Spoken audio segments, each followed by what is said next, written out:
Salve, salve! Alunos e alunas do Canal Educação, sejam todos muito bem-vindos, sejam todas muito bem-vindas a mais essa aula de ensino religioso. A aula de ensino religioso, aula magna de ensino religioso, aula das aulas, aula Nobel de ensino religioso, e eu agradeço imensamente, eu agradeço carinhosamente a participação, a audiência de tanta gente linda, maravilhosa, inteligente, competente do meu Piauí, do Brasil e do mundo inteiro. Salve, salve, alegria, alegria. Abraço carinhoso àqueles que acompanham, prestigiam a aula de ensino religioso, a aula que é modelo para as demais aulas de ensino religioso no Brasil.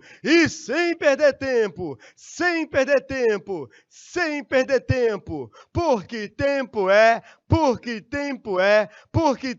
conhecimento. E qual será? E qual será? E qual será? E qual será a nossa temática de hoje? Concepção de vida e morte nas tradições religiosas afro-brasileiras. A concepção de vida e morte nas tradições religiosas afro-brasileiras. Olha só aqui a nossa temática. Nosso objetivo de hoje é conhecer essa concepção de vida e morte. Já posso adiantar que vamos trabalhar com duas tradições religiosas com a mesma matriz africana, mas com respostas diferentes. O candomblé, que trabalha com a resposta do ancestralismo,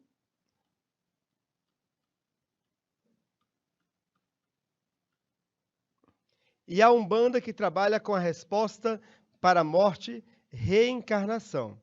Embora possuam a mesma matriz africana, as duas tradições religiosas possuem respostas diferentes para a vida após a morte. E mais adiante, vamos falar sobre o ritual fúnebre do candomblé, o axexê, tá bom? Então, vem comigo, sem perder tempo, vamos conversar sobre a primeira tradição religiosa de hoje, que é o candomblé, tradição religiosa de matriz africana. Turma, o candomblé é uma religião afro-brasileira. O que quer dizer? Ela tem uma matriz africana e a sua prática ocorre no Brasil, certo? E nessa tradição religiosa, há a prática do culto de divindades de origem africana, que são chamados orixás. As origens no Brasil remontam ao século XIX, na Bahia. O candomblé surgiu no Brasil durante o período da escravidão. O termo candomblé, a palavra, significa casa da dança com atabaques. Por quê? Porque o instrumento é muito importante para o culto religioso no candomblé. Os adeptos do candomblé são chamados de candomblecistas, né? Cristãos, judeus, quem pratica o judaísmo, quem pratica o cristianismo cristão, quem pratica o candomblé, candomblecista. Os candomblecistas dividem-se em nações que se diferenciam em rituais, canções e vestimentas. Então, não há uma única nação candomblé no Brasil, uma nação de candomblé no Brasil. Há várias nações, várias correntes, como, por exemplo, o candomblé de Quetu, que é o maior e mais popular no Brasil, mas temos também o candomblé de Angola, Banto e etc. Tá bom? Continuando, seguindo adiante. Agora a Umbanda. Turma, algo que diferencia a Umbanda do candomblé é que a Umbanda é uma religião tipicamente brasileira. Só que ela reúne elementos dos cultos africanos, de onde provém a sua matriz africana, e junto com os cultos africanos, os santos católicos, a devoção aos santos católicos e as tradições indígenas, além de contar com uma forte base do espiritismo kardecista. Então, é uma religião brasileira que reúne elementos africanos, católicos, indígenas e do espiritismo kardecista. Do espiritismo kardecista, a Umbanda extraiu a sua crença na vida após a morte, a reencarnação. O fundador da Umbanda foi Zélio Fernandino de Moraes. Ele fundou em 1908. É uma história muito interessante que, noutra oportunidade, contarei para vocês. Agora, o significado da palavra. Se no candomblé o significado da palavra é casa da dança com atabaques, na Umbanda, o nome Umbanda significa a arte de curar, lei maior ou lei suprema do bem. É o que significa o nome Umbanda. É uma religião que se considera a quarta revelação. A primeira revelação teria sido com Moisés, o Antigo Testamento. A segunda revelação, Jesus Cristo, o Novo Testamento. A terceira revelação, Allan Kardec, com o Espiritismo, a comunicação com o mundo dos espíritos. A Umbanda seria essa quarta revelação, tomando elementos do Espiritismo, do cristianismo, além da matriz africana. Livro sagrado. A Umbanda não possui um livro sagrado. E por não possuir esse livro sagrado, assim como o candomblé, ela possui várias vertentes, várias correntes e formas distintas de ser uma tradição religiosa. Podemos afirmar que cada terreiro de Umbanda é um universo próprio, tá bom? Aqui nós temos nessa fotografia um elemento importante da Umbanda, que é esse sincretismo, essa reunião de elementos africanos com os santos católicos, orixás africanos com os santos católicos. Cada santo católico possui um equivalente enquanto orixás, tá bom?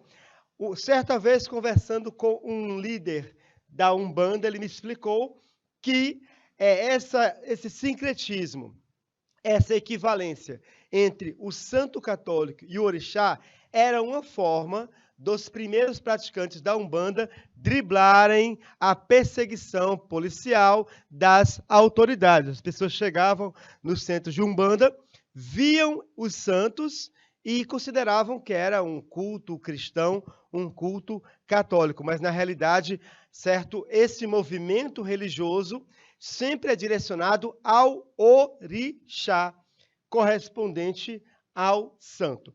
Vamos verificar agora mais algumas diferenças entre o candomblé e a Umbanda. Turma, o candomblé, ele tem como propósito cultural resgatar a cultura africana. A Umbanda tem como propósito cultural resgatar a cultura brasileira. Deixa eu consertar aqui. É a cultura brasileira, não é a cultura africana. Está bem? O candomblé, cultura africana. A Umbanda, a cultura brasileira. No terreiro de candomblé, você vai encontrar costumes, características, crenças, ritualística, musicalidade, dialeto e divindades, exatamente como era na África. Um terreiro de candomblé é uma viagem ao continente africano.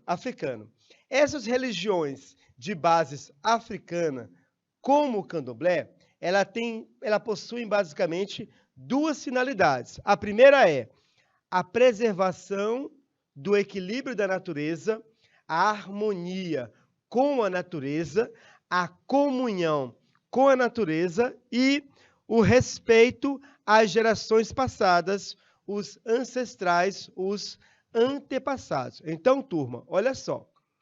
Primeira diferença, no candomblé há um propósito, há uma intenção de resgatar a cultura africana. É um espaço de resistência da cultura africana. Dentro do terreiro de Umbanda, nós veremos, além da presença da cultura africana, veremos a presença do índio, do escravo que foi catequizado, do nordestino, do sertanejo, do caipira, do malandro do morro, ou seja, elementos da cultura brasileira, juntamente, claro, com os orixás do candomblé. A Umbanda, ela possui uma diferença fundamental com relação ao candomblé. Primeiramente, ela dispensou de seus rituais o uso do idioma africano. O idioma utilizado é o idioma nacional, evita os sacrifícios de sangue e também rituais de iniciação que sejam demorados. Os rituais de iniciação do candomblé, eles são demorados, da Umbanda existem, mas não duram tanto tempo, tá bom? Continuando o segundo tópico, que é o que mais nos interessa, que é a vida após a morte. Qual é a concepção do candomblé e da Umbanda no que diz respeito à vida após a morte? Bom, o candomblé, por ser uma religião que respeita as gerações passadas, os ancestrais, os antepassados, é uma tradição religiosa que acredita na ancestralidade como noção de imortalidade. Está bem? Cada criança que nasce é um ancestral que retorna. Em termos de continuidade, o pai voltou. Então, eu permaneço vivo, ligado à minha comunidade, certo? Quando eu estou vivo na memória dessa comunidade. E cada ser, cada criança que nasce na comunidade representa um ancestral que está voltando. Não em termos de reencarnação, mas em termos de continuidade. O pai voltou, a mãe voltou, o tio voltou, o vô voltou. Bom, com relação à questão de julgamentos, sobre o bem e o mal, não há julgamento.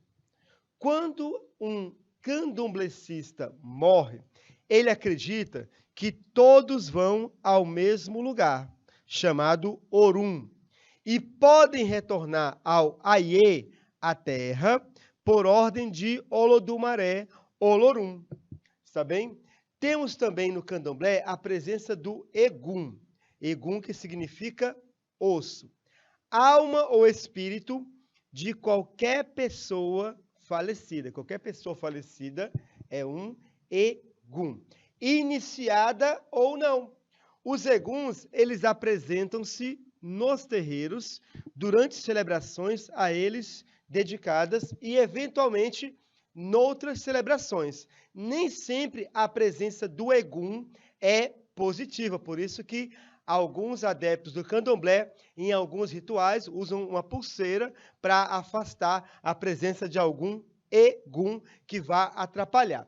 A Umbanda, por possuir uma base espírita, acredita na reencarnação.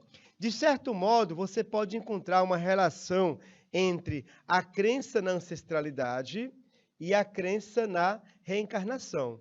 A diferença é que, na ancestralidade, a pessoa não retorna, ela continua por meio dos descendentes. Na reencarnação, a pessoa retorna a este mundo, noutro corpo, noutra existência. Não precisa esperar por um julgamento final, não precisa esperar por uma ordem divina, uma ordem de Deus. A lei do karma, na reencarnação, é que determina qual será, né, a sua próxima encarnação, a sua próxima existência, tá bom? Bom, agora vamos falar de ritos de iniciação. Nós já sabemos, pelo slide anterior, primeiro slide, que não há na Umbanda ritos de iniciação demorados. Algumas pessoas até afirmam que não há rito de iniciação na Umbanda. Sim, há, mas em comparação com o candomblé, são ritos menos demorados, digamos assim. O rito de iniciação do candomblé é um ritual muito, muito bonito e interessante, que vale a pena, inclusive, você assistir por essa plataforma de vídeo algumas de suas etapas. Na primeira fase, que dura 21 anos, olha só, 21 dias, perdão, temos a feitura de santo. A pessoa fica recolhida num espaço chamado roncó durante 21 dias. Durante esse tempo, haverá sacrifícios, banhos rituais, e ela será doutrinada, um ensino teórico sobre o candomblé. Após a primeira fase, nós temos a segunda fase, que são basicamente as saídas de Iaô. São 4 saídas. Iaô é o iniciado. Na terceira saída, nós temos um ritual muito interessante, muito bonito, que é o ritual do nome. O Iaô, ele vai dizer o nome de seu orixá, ou seja, o seu oruncó. E na quarta saída, ele dança paramentado com as vestes e objetos do seu orixá, ou seja, se a pessoa na terceira saída, ela disser que o seu orixá é Oxum, na quarta saída ela vai dançar, né, digamos assim, perdão o termo, vai dançar fantasiada de Oxum, com as mesmas cores, mesmos objetos, as mesmas roupas e paramentos, tá bom? Percebe-se então que o ritual de iniciação no candomblé, ele é mais longo. Na Umbanda, temos um ritual de iniciação, digamos assim, mais simplificado, certo?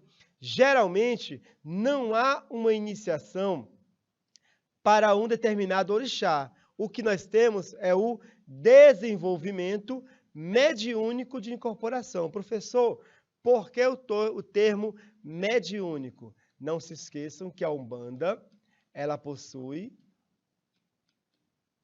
uma forte influência do espiritismo. E o mediúnico, né, que é o médium, é aquele que pode se comunicar com o mundo dos espíritos. Médio, né? Aquele que faz o intermédio, a ligação, aquele que faz a mediação. Por isso que é médio, faz a mediação entre o mundo dos vivos e o mundo dos espíritos.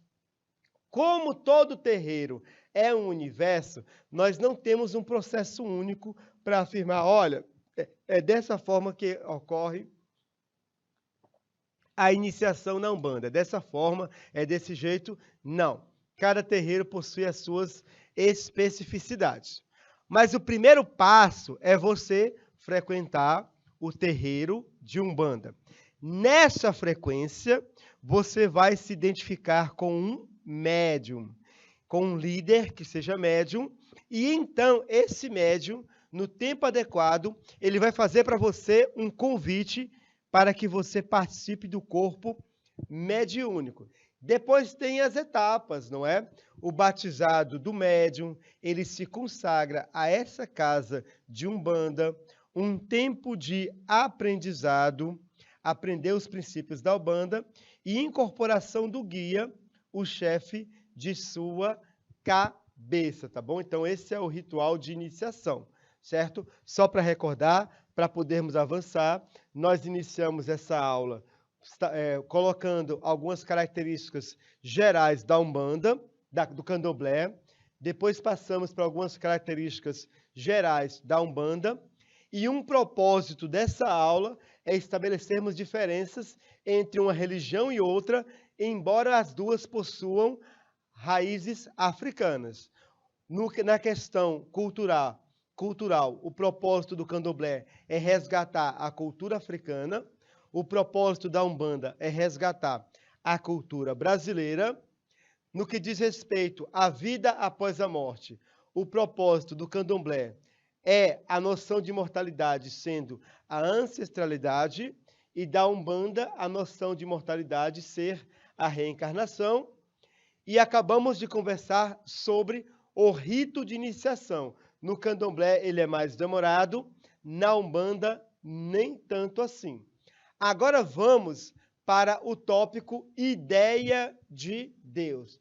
Qual é a noção de transcendente qual é a noção de Deus que há no candomblé e na umbanda. Nesse ponto, as duas tradições, elas se parecem bastante por causa do culto às divindades, do culto aos orixás. Não se esqueçam, porém, eu vou ter que voltar aqui para esse slide primeiro, porque é o seguinte, na umbanda, além do orixá, que é o chefe, o senhor da sua cabeça, você também escolhe um guia.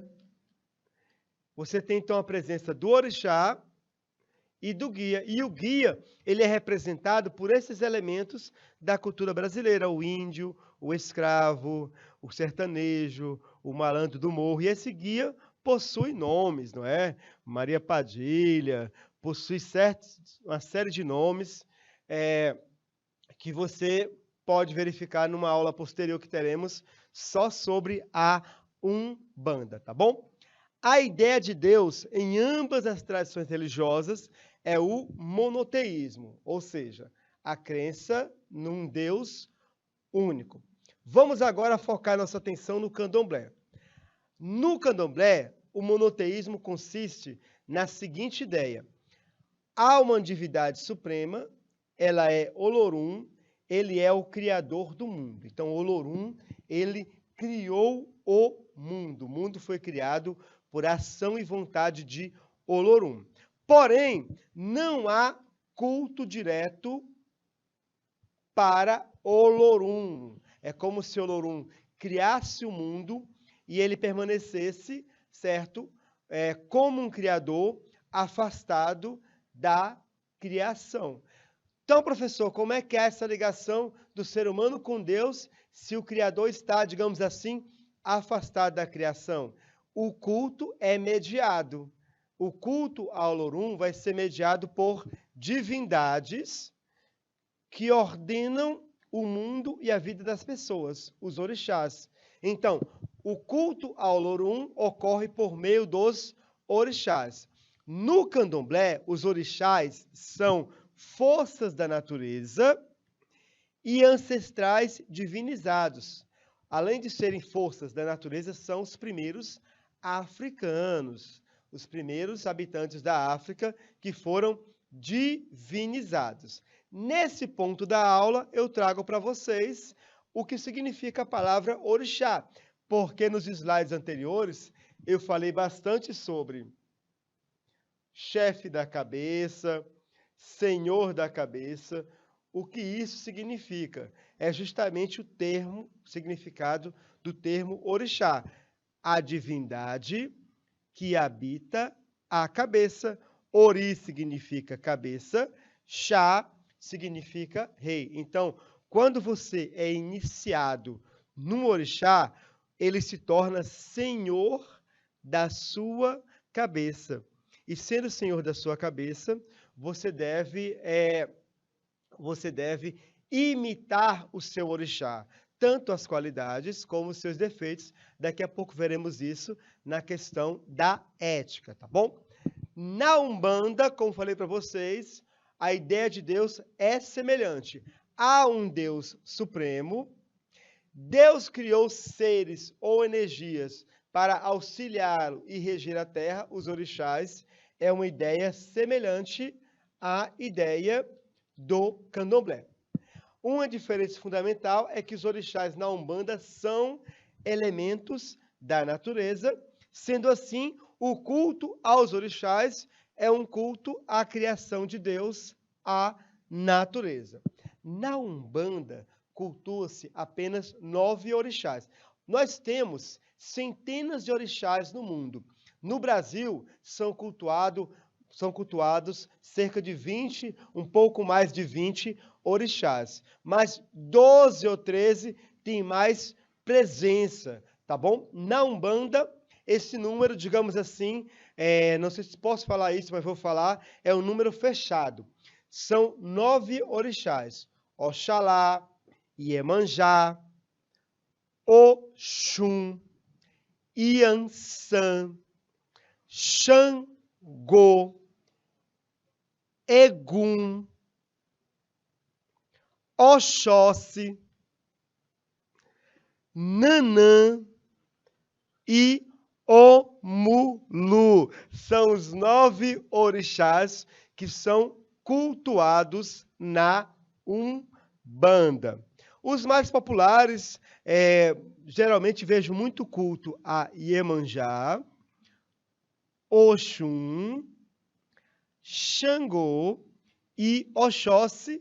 São, pelo menos na minha percepção pessoal, de quem não é adepto da Umbanda, é um pesquisador, certo? São esses 4 mais cultuados, tá bom?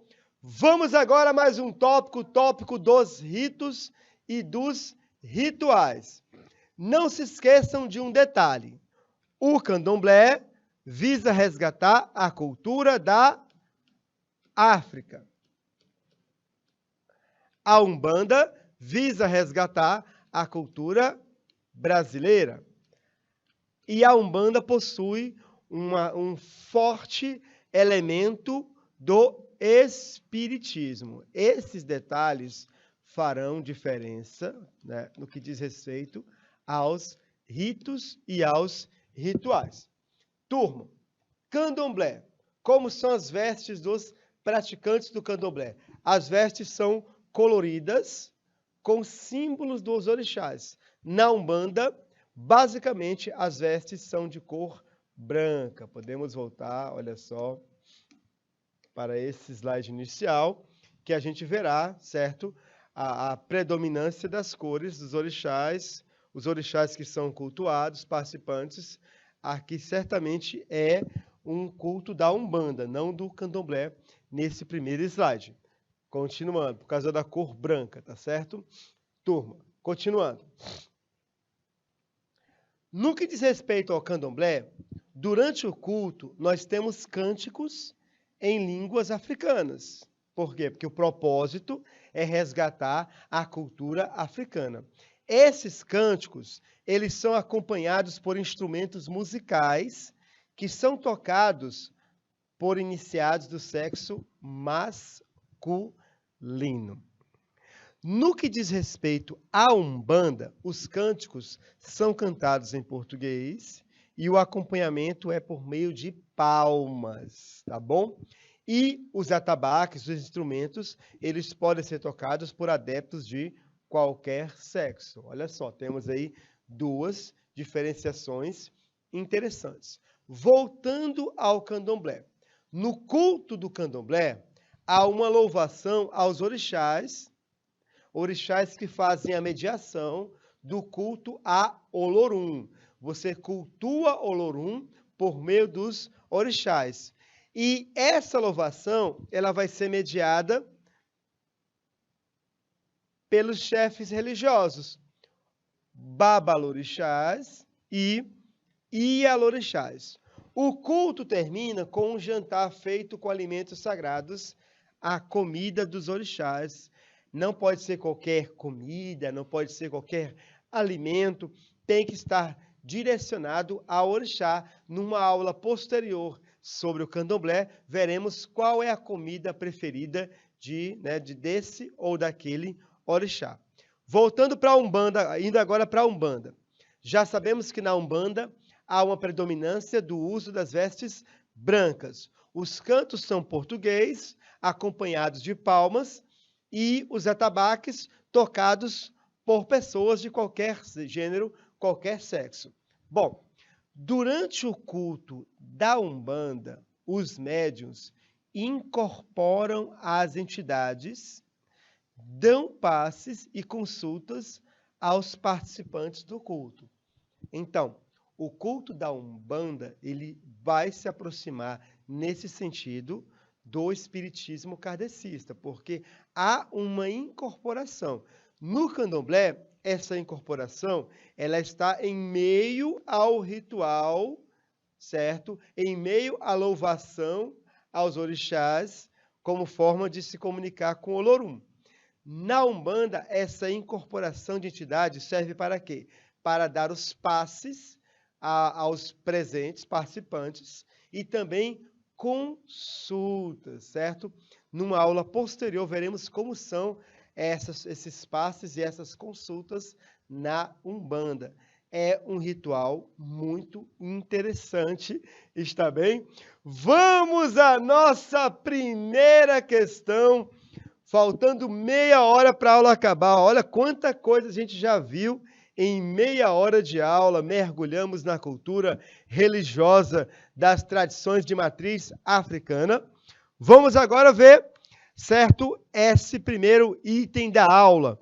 Leia as afirmativas abaixo e marque, não é? V ou F, qual será a sequência. Vamos juntos tentar descobrir? Então, olha só. A primeira afirmativa diz: no terreiro de Umbanda, então aqui estamos falando de propósito cultural. No terreiro de Umbanda, o que acontece no terreiro da Umbanda? Diz que nós temos a presença dos costumes, das características, das crenças, ritualística, musicalidade, dialeto e divindades, exatamente como era na África. Opa!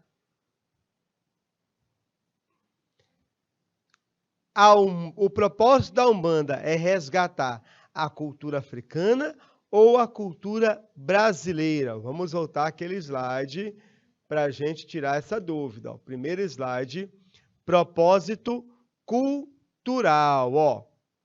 No terreiro da Umbanda, temos a presença de elementos da cultura brasileira. O propósito cultural da Umbanda é resgatar a cultura brasileira. No terreiro de Candomblé é que nós veremos elementos da cultura africana. Então, essa primeira afirmativa, ela é falsa. É no terreiro de Candomblé que vamos encontrar a presença de elementos da cultura africana. Então, vamos olhar logo aqui a sequência. Depois a gente aponta aqui, mas aqui já podemos descartar a primeira, a segunda e a terceira. E a D. A A, a B e a D já estão descartadas porque é falsa. Vamos lá. No Candomblé, os orixás. Lembram da palavra orixá, não é? O senhor da cabeça. Ele vai tomar conta da minha mente.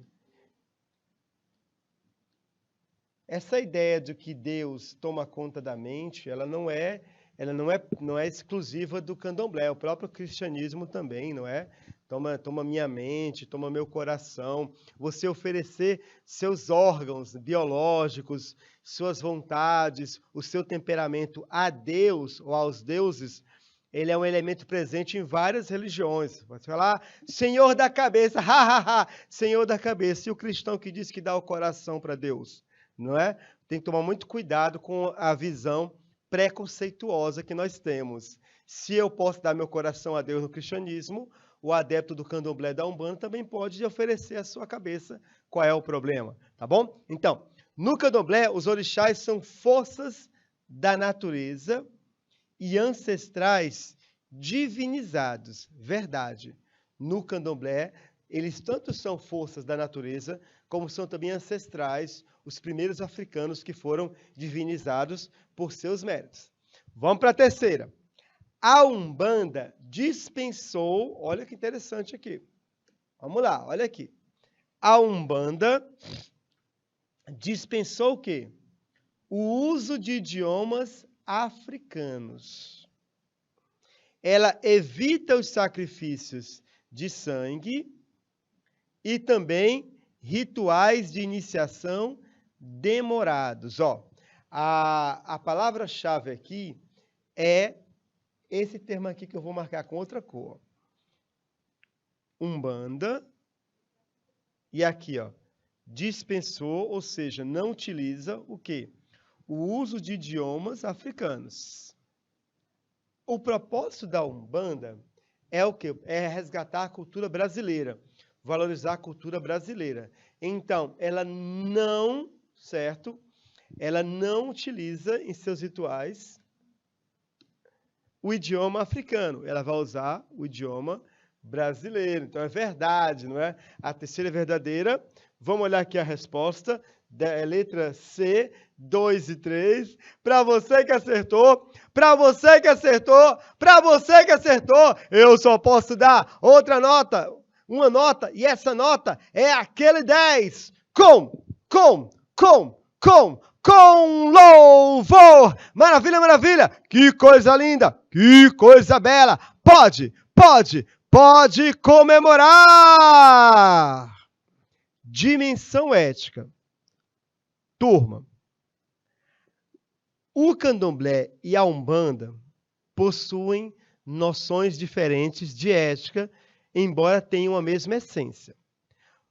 É preciso deixar bem claro nesse ponto que para você entender a noção de ética do candomblé, se você é cristão e está me assistindo, ou judeu, ou muçulmano, que tem bem claro a ideia do bem e do mal, de Deus e o diabo, né? Praticar o bem e evitar o mal, para você entender. Eu não estou pedindo para você se converter ao candomblé.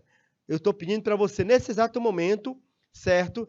Tentar entender essa noção de ética, esquecendo um pouco da sua noção tradicional de ética, do bem a ser praticado e do mal a ser evitado, tá? Olha só, a ética no candomblé é uma ética relacional.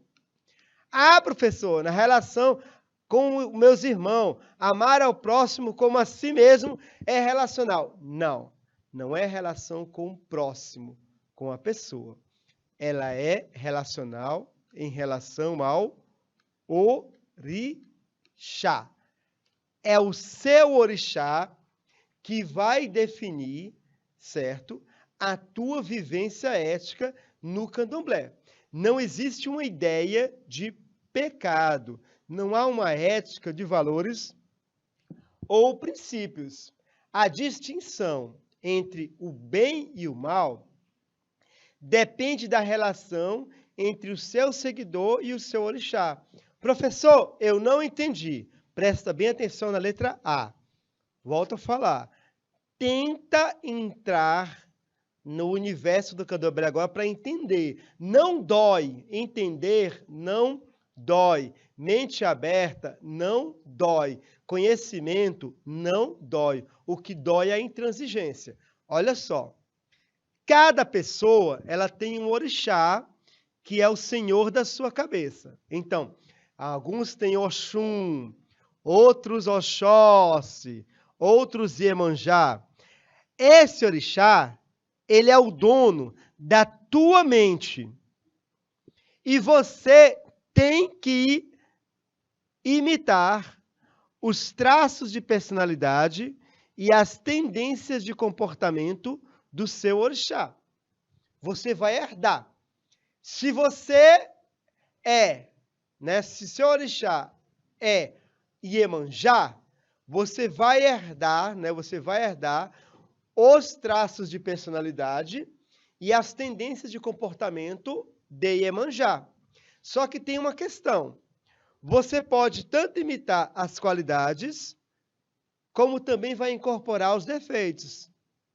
Então, você vai em Oxum, a beleza e a vaidade caminham juntas. Você vai viver de acordo com o seu orixá. Então, esqueçam essa noção de pecado, certo?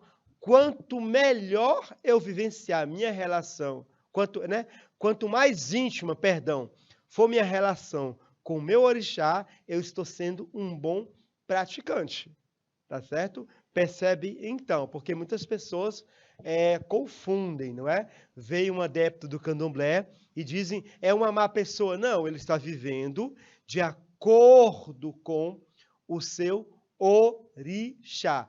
Qualidades e também defeitos. Defeitos aqui, limitações, porque orixás foram seres humanos divinizados, tá certo? Bom, na Umbanda, também por sua relação com o Espiritismo, ela vai adotar a ética da caridade como finalidade ética da sua religião. até mesmo quando há uma comunicação mediúnica, ou seja, uma comunicação entre o mundo dos vivos e o mundo dos mortos. Quando os mortos são invocados na Umbanda, eles são invocados para a prática da caridade, para ajudar, para aconselhar e para curar os mortais. Percebe, então? Há essa diferença. Como no espiritismo kardecista, a Umbanda preza pelo amor fraterno, caridade com todos, vivos e mortos, tá certo? Nós temos uma vertente da Umbanda, certo? Que temos vertentes da Umbanda diversas, tá bom? E nessas vertentes você vai encontrar essa mensagem compreendida de modo diferenciado. Porém, aí tem uma questão. A Umbanda, ela tem uma matriz africana. Se ela tem uma matriz africana, ela possui, por exemplo, elementos importantes da sua religiosidade no candomblé, que é uma religião de matriz africana. E você pode perceber que no candomblé há uma dimensão da magia, né? Magia não é, eu sou um feiticeiro, pum, apareceu um bigode de sapo, olho de cabra, não. Magia significa manipulação mágica do mundo, tá certo? Então, a Umbanda também tem essa dimensão da magia, da manipulação mágica do mundo. Porém, entre ser uma religião apenas ética, na base da caridade, e ser uma religião mágica, não é? Ligada a um ritual de manipulação mágica do mundo, a Umbanda ela escolheu o caminho do meio. Ela nem se define como uma religião apenas ética, nem como uma religião apenas voltada para a magia. Ela é em caminho do meio. Ética e magia caminham juntos. Além do amor universal, ela oferece também a magia universal. O feitiço é um direito de todos, tá bom? Olha só que interessante. Como falei com vocês há 5 minutos atrás, conhecimento não dói. Tentar entender não dói. Dói quando você é uma pessoa intransigente, quando você é uma pessoa que tem ideias pré-fabricadas, já solidificadas, tornando sua cabeça uma cabeça de pedra, não é? Uma cabeça onde não entra mais nada. A água entra aqui e escorre. O conhecimento vem aqui e escorre, né? Você tem que ser uma pessoa de mente aberta. Você não vai deixar de ser de esquerda se não tentar, porque entendeu o que a direita pensa. Você não vai deixar de ser da direita porque vai ler Marx para entender o que a esquerda pensa. Você não vai deixar de ter a sua identidade se você buscar conhecer o outro. Esse é o problema do Brasil atual.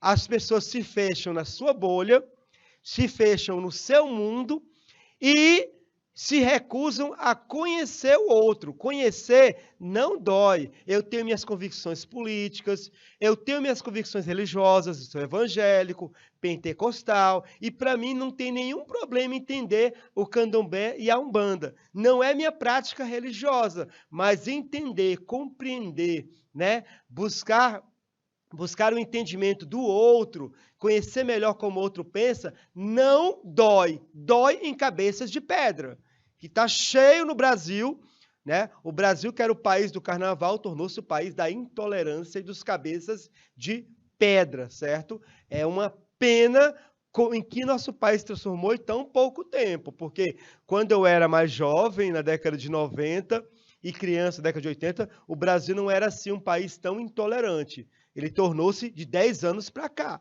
tá bom? Parabéns aos envolvidos. Né? Parabéns no sentido de que conseguiram estragar um país bom, tornou-se um país que é um exemplo ruim de tudo que é podre na humanidade hoje, tá certo? Então, busque compreender o outro, tá certo? Não dói entender o que o outro pensa. É o que chamamos de empatia cognitiva, buscar entender o pensamento do outro. Tá bom, seu fanático? Vamos lá. Candomblé e Umbanda. Atendimento ao consulente. Quando a pessoa vai se consultar nessa religião, tá certo? Como é o atendimento? No candomblé, a pessoa vai descobrir, por exemplo, qual é o seu orixá por meio do jogo de búzios, tá certo? O jogo de búzios é uma forma de atendimento pessoal que é uma das atividades específicas do babalorixá, que é o pai de santo. Quando é o homem, é o babalorixá. Quando é a mulher, a mãe de santo, é a Ialorixá. Então, se você chegar num terreiro de candomblé e, certo, for um pai de santo, o termo correto para chamá-lo é babalorixá. Se for a mãe de santo, Ialorixá. O jogo de búzios, ele não vai ser realizado durante, certo? Durante o culto, durante o ritual próprio do candomblé. Ele vai ser realizado fora das rituais comunitários, em sessões de atendimento individualizado. É um atendimento individualizado. É um serviço pago, é um preceito religioso do candomblé. Se você fosse consultar no candomblé, o jogo de búzios é um serviço que é pago, é um preceito religioso. Tem essa questão de pagar pelo jogo de búzios. Há uma mitologia, há uma história envolvendo orixás que, noutra oportunidade, vou deixar contar para você. Estou deixando muita coisa para outra oportunidade, não é? Mas é assim mesmo, porque a aula, o foco é outro. Turma, na Umbanda, esse atendimento pode ocorrer durante o culto, naquele momento da incorporação das entidades. Recordam quando eu falei aqui no slide, olha, anterior, não é? Que os mortos são invocados para ajudar, aconselhar e curar. Então, durante o culto, há esse atendimento. Os aconselhamentos que um consulente recebe ocorrem por meio de um médium, manifestando uma entidade, um guia, tá? Umbanda, além do orixá, tem um guia. Então, você pode, por exemplo, na Umbanda receber um conselho de um guia, de um preto velho, por exemplo. A pessoa incorpora e esse preto velho vai dar, olha, sua vida está assim, há uma pessoa que está lhe atrasando, você precisa de ajuda, melhorar nesse ou naquele aspecto. Vai vir esse aconselhamento. No candomblé, é no jogo de búzios. Na Umbanda, durante o culto. Os guias, eles se incorporam, olha só, durante as cerimônias. Eles manifestam-se nos corpos em transe dos iniciados, a fim de orientar espiritualmente e também curar fisicamente os que precisam, sejam adeptos ou sejam clientes. Tem pessoas que vão para o terreiro, né, para o centro de Umbanda, apenas para serem atendidos, são clientes, tá bom? No candomblé, também acontece isso, mas na Umbanda, esse atendimento para cliente acontece, tá bom? Com licença. Vamos lá, dando continuidade. Questão do sincretismo, que eu falei agora há pouco sobre a questão do sincretismo. Turma, o que é sincretismo? Sincretismo é quando eu reúno elementos da mesma religião, de religiões diferentes, quando eu uso elementos de religiões para compor a minha. Por exemplo, judaísmo, o culto a Javé. Agora é polêmico. No culto a Javé do judaísmo, você vê elementos de culturas a deuses locais, como Baal, como outros deuses, certo? Há uma aproximação. No decorrer da história, o culto a Javé, ele foi se separando, ele foi ganhando, certo, um corpo próprio, uma personalidade própria. Mas no início havia muito sincretismo da religião dos hebreus com as religiões das divindades cananeias. Você pode verificar nos livros da Bíblia que a pessoa cultuava Javé e cultuava outros deuses. Havia esse sincretismo. O cristianismo também é uma religião sincrética.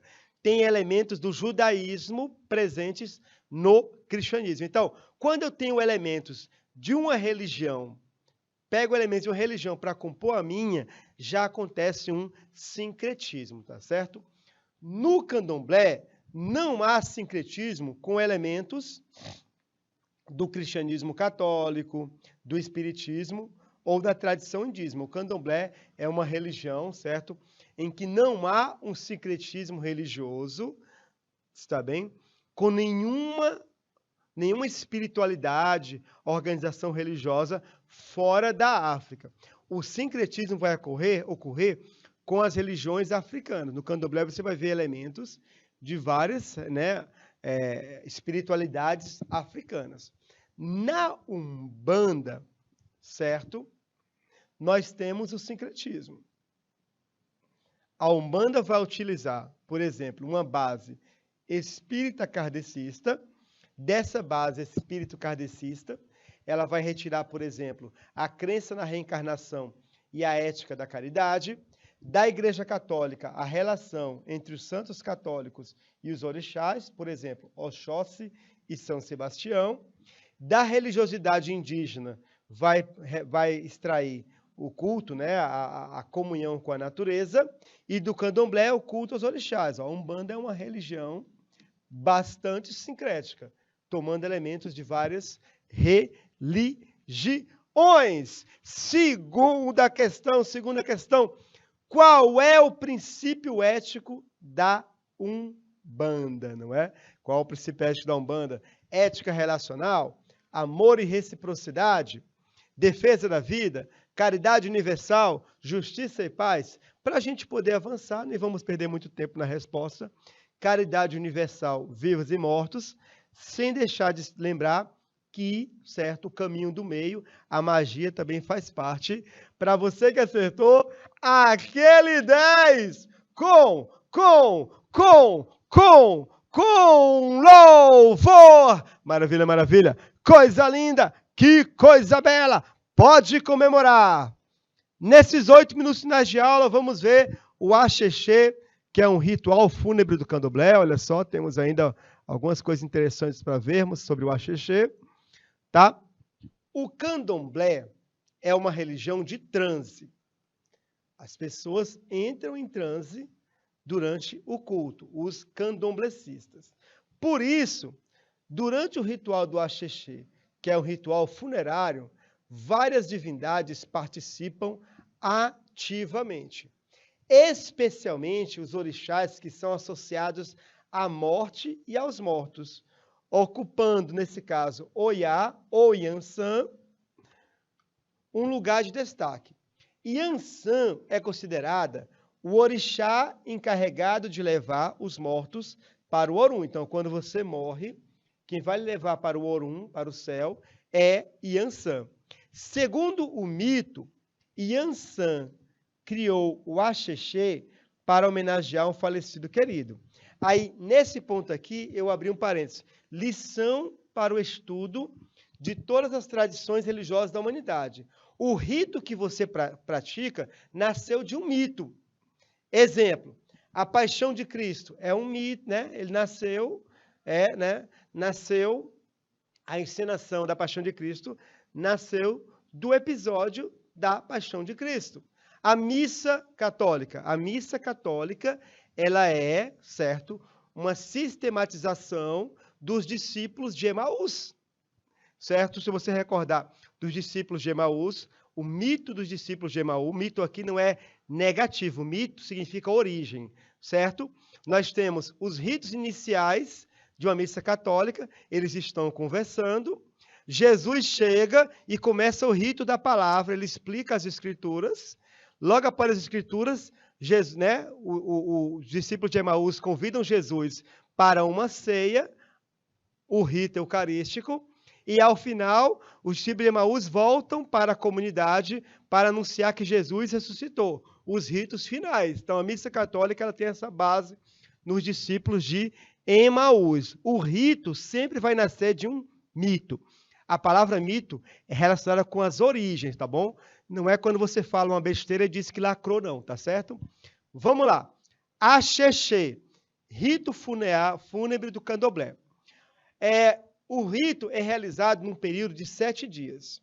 O axexê, gente, é a liberação das partes espirituais que constituem a pessoa. É preciso desfazer os vínculos do falecido com o orixá para o qual ele foi iniciado. Então, na iniciação, o orixá se torna senhor da sua cabeça.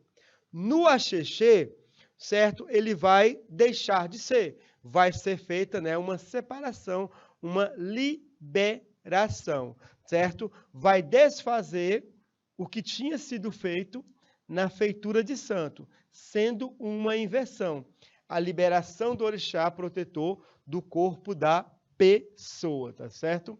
O cadáver, ele é manuseado pelos sacerdotes para se retirar da cabeça a marca simbólica da presença do orixá. Não se esqueçam que o orixá é senhor da cabeça. E na iniciação, a iniciação é justamente ele, certo, se tornar o senhor da sua cabeça. No axexê, ele vai, digamos assim, numa linguagem mais simples, deixar de ser o senhor da sua cabeça. Então, há um simbolismo. O cabelo na região da cabeça vai ser retirado, o crânio vai ser lavado com amaci e água. Essa lavagem da cabeça é que vai inverter o primeiro rito da iniciação, quando as contas e a cabeça do novo devoto são igualmente lavadas pelo sacerdote, certo? Então, vai haver uma inversão. O líquido da lavagem é o primeiro elemento que fará parte do grande despacho do morto. Então, nesse rito da lavagem, né, já começa a se fazer o despacho, a liberação. Então, o axexê, ele é o contrário da iniciação. Vamos usar aqui um termo mais simples para entender. O axexê é a finalização. Você iniciou-se com a feitura de santo, o orixá incorporou, tornou-se o senhor da sua cabeça, e no axexê ele deixa de ser. São cortados esses laços espirituais. Mas há uma questão, interessante, turma. Não é qualquer pessoa que, né, que tem, né, direito ao axexê. Nós temos aqui duas limitações. Primeiro, uma limitação material. Não é todo mundo que tem dinheiro, posses, para manter uma celebração que é muito cara, dispendiciosa, que é o axexê, tá certo? E também a pessoa precisa merecer. Não é qualquer candomblecista que merece o axexê. São pessoas, digamos assim, de destaque na religião. A pessoa precisa merecer o axexê. Depende das posses materiais da família do morto. Quase sempre o axexê ocorre somente com chefes de terreiro, tá? O ritual varia de terreiro para terreiro, de nação para nação.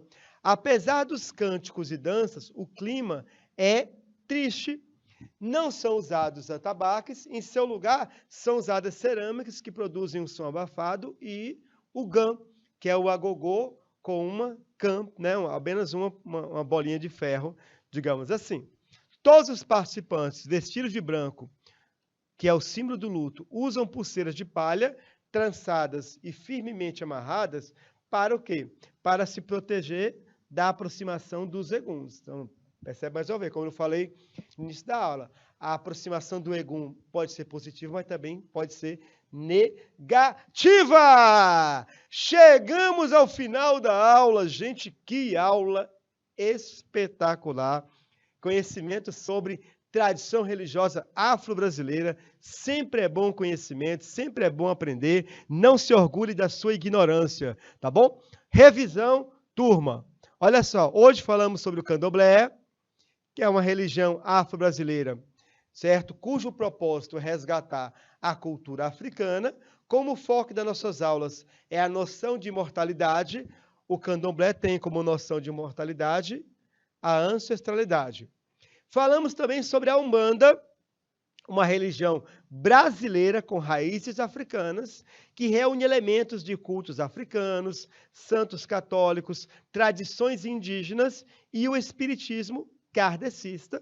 Resposta para a morte é a reencarnação.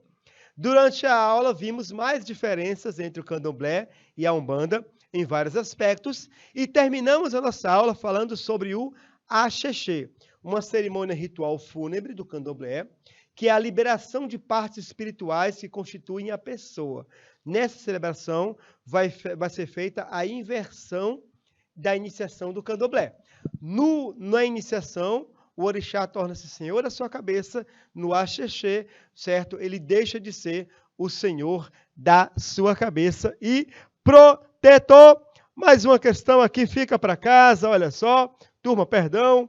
Próxima aula, vamos entrar noutro ciclo de aulas agora, princípios e valores éticos das tradições religiosas. Eu espero que tenham apreciado nossa aula. Um abraço, mais um abraço carinhoso mesmo. Salve, salve! Tchau!